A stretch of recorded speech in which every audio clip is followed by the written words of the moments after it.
En bord d'autoroute, des messages violemment anti-migrants aux yeux de tous. Biden et les démocrates, appliquez la loi, arrêtez d'inviter les terroristes, fermez la frontière. Incroyable. Ces slogans, on les trouve partout. Mais s'ils sont pris au mot, c'est bien ici, au Texas. Sur les bords du Rio Grande, Hello guys. la garde nationale a été déployée. Hi, morning.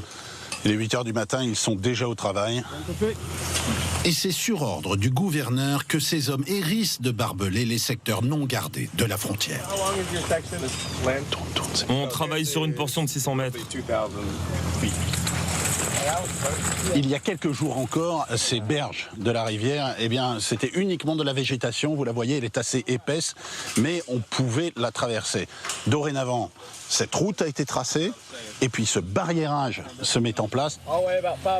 Des aménagements qui doivent permettre d'empêcher tous les passages depuis la rive mexicaine située juste en face.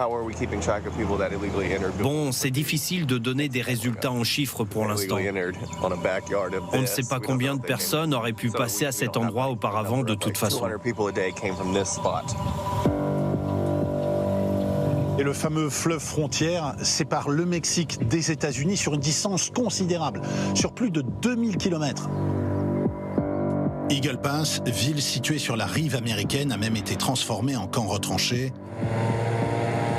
Une chose est sûre en tout cas, c'est bien le Texas qui prend l'initiative de cette militarisation de la frontière. Au total, il est prévu que 1800 hommes de la garde nationale soient basés dans les environs immédiats de ces points de passage. On voit aussi les mecs sur les... Le Texas, État républicain qui reproche à l'administration Biden d'avoir favorisé la vague migratoire. Avec ce soupçon permanent envers les clandestins, parmi eux se cacheraient beaucoup de criminels, comme le pense cette consoeur américaine. Certains portent du camouflage, c'est très fréquent. Et puis parfois ils attachent des pièces de tapis à leurs chaussures. On appelle ça des bottes paillassons. Pourquoi font-ils ça? Pour ne pas laisser de traces dans la poussière. Ceux-là ne veulent pas se faire arrêter. Rien à voir avec ces familles qui traversent et qui se rendent en disant « prenez-nous en charge ». Ceux-là essaient de s'échapper. Non loin de là, à Brackettville, le shérif a vu passer sur son territoire des milliers de migrants. Mais maintenant, c'est fini, et pour lui, il n'y a pas de secret. C'est la répression contre les réseaux de trafiquants qui a marché. Les chiffres ont considérablement baissé. À l'image de cette course-poursuite à 2 pas de son bureau, de très nombreux passeurs clandestins ont été arrêtés par lui et ses hommes. On leur a vraiment botté les fesses. Au début, on en a eu 700, puis l'an dernier 900. Cette année, ils ont fini par disparaître, parce qu'on a mis les moyens. Et qu'ils savent qu'ici, dans ma zone, on les met directement en prison. Et s'ils n'ont que 16 ou 17 ans, c'est pareil, on leur trouvera toujours une cellule. Si Kamala Harris est élue, elle ne fera rien, et les entrées illégales, à mon avis, vont reprendre. Pas de doute sur son penchant politique. Donald Trump saura stopper, pense-t-il, la vague migratoire, lui. Je pense que si Trump est élu, il y aura un tsunami d'arrivée entre l'élection et l'investiture. Ce sera leur dernière chance.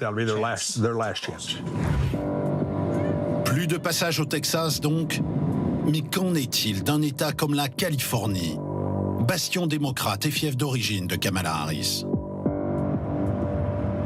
Ici, en plein désert, la frontière semble mieux gardée qu'auparavant. Du côté mexicain, en tout cas. C'est là qu'il y a ce point de passage. Comme nous le constatons en approchant d'un des points de franchissement d'habitude utilisés. On dirait un camp de la garde nationale mexicaine. C'est par là qu'il passait? Oui, juste là, à gauche. À travers les lames d'acier, nous demandons confirmation. Non, plus personne ne passe par ici. Mais plus besoin, en fait. À quelques kilomètres de là, au poste frontière de Calexico, Les demandeurs d'asile qui ont transité légalement par les services de l'immigration sont accueillis à bras ouverts par les associations caritatives. Vous allez les amener où?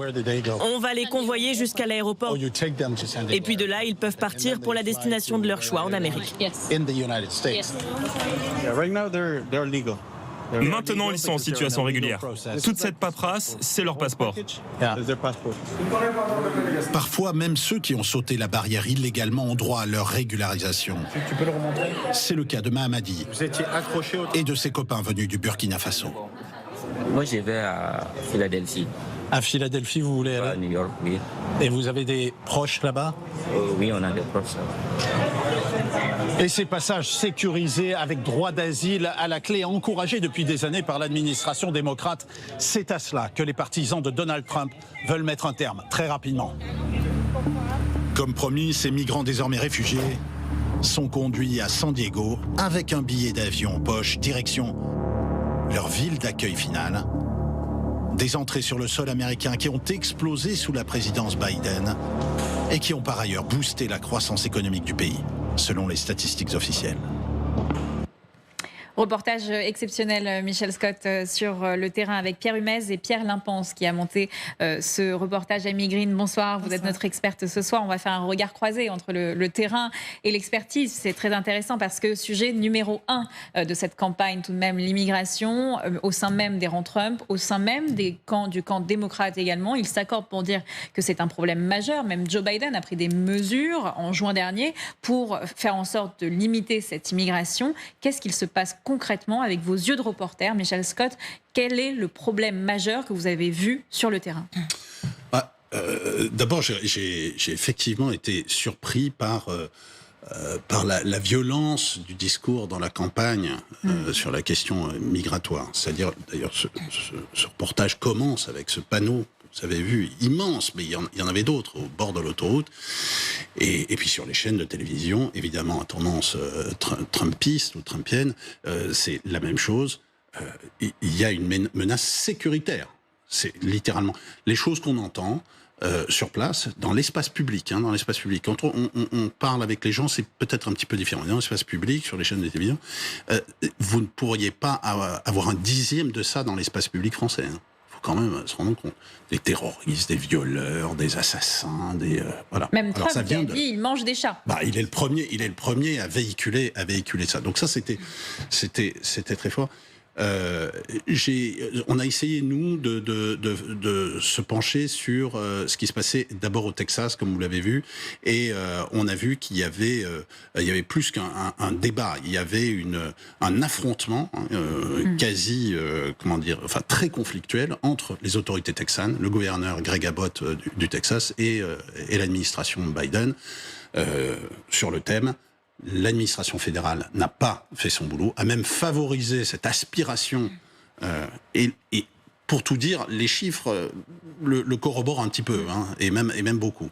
Cette venue, cette vague migratoire. Donc nous prenons les devants et on lance la garde nationale, l'armée texane, en gros, si vous voulez, ça dépend de lui. Et on va militariser la frontière, on va arrêter ça.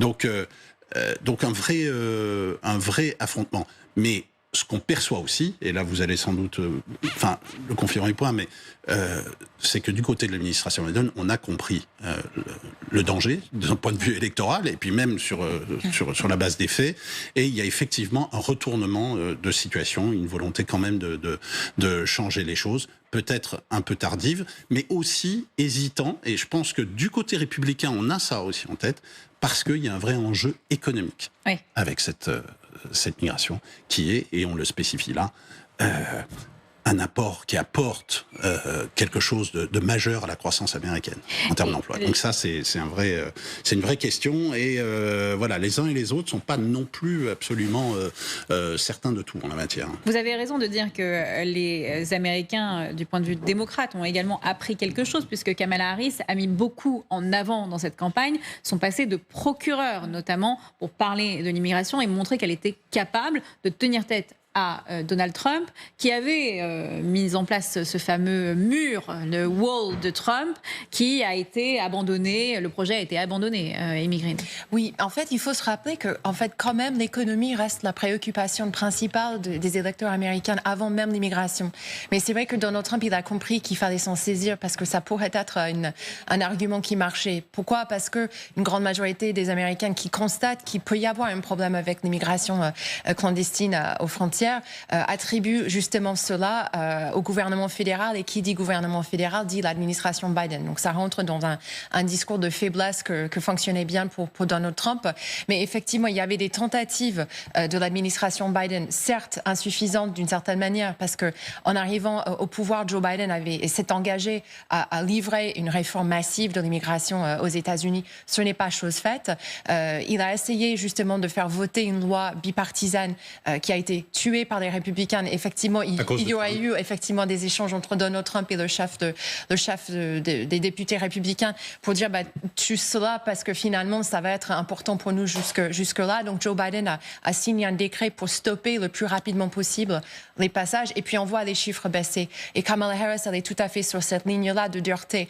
Mais il faut se rappeler également que ce n'est pas forcément le problème de l'immigration tout entière. C'est cette question-là qui est ciblée par notamment les républicains, qui est autour d'une forme de menace que présentent justement ces migrants. Mais en tout cas, pour des raisons qu'on peut peut-être discuter, c'est un argument en tout cas auquel plusieurs personnes sont désormais sensibles, que ce soit de démocrates ou de républicains, parce que c'est un problème d'une certaine manière qui est désormais visible partout aux États-Unis.